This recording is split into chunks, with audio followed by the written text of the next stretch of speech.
2 mois que cet endroit paradisiaque fut assiégé.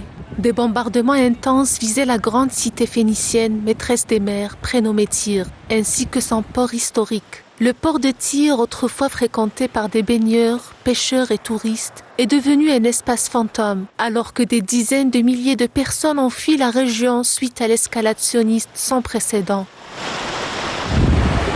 72 heures après l'instauration du cessez-le-feu entre le Liban et l'entité sioniste, le port historique de Tyr, ville du sud Liban, reprend lentement son activité.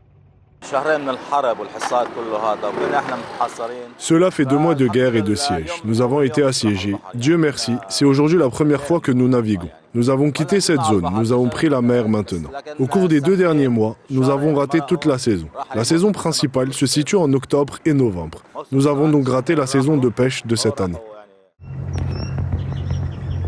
Bien que le cessez-le-feu soit entré en vigueur mercredi dernier, de nombreux pêcheurs évitent toujours de naviguer, craignant d'être bombardés par les soldats sionistes. L'armée libanaise, de son côté, avait averti les pêcheurs que s'ils décidaient de prendre la mer, ils engageraient leurs propres responsabilités. Vendredi, quelques petits bateaux ont été aperçus sortant et revenant au port près du rivage. Les pêcheurs semblaient assez satisfaits.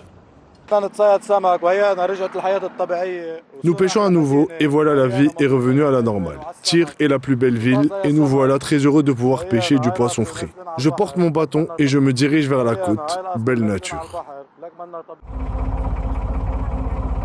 La plupart des 700 pêcheurs qui travaillent dans ce port historique n'ont pas navigué depuis que les forces d'occupation sionistes ont ordonné aux pêcheurs de ne pas ramer dans une zone située à plus de 50 km de la frontière littorale de la Palestine occupée. Résultat, les centaines de familles dont les sources de revenus reposaient entièrement sur les produits de la pêche ont été affectées. C'est suffisant pour pouvoir à nouveau vivre dans cette région, cette belle région. La pêche signifie beaucoup pour moi. Nous allions pêcher en bateau à Sidon, juste pour le passe-temps avec cette activité que nous aimons. Dieu merci, nous sommes encore une fois sur notre terre, notre région et cette belle vue. Depuis l'annonce du cessez-le-feu entré en vigueur mercredi 27 novembre, plus d'1 million de déplacés attendent de pouvoir retourner chez eux. Pour eux, le choc n'est pas terminé. Les traumatismes dus à l'agression sioniste sont encore vivaces. Tous n'espèrent qu'une seule chose, que le cessez-le-feu tiendra pour pouvoir retrouver une vie normale.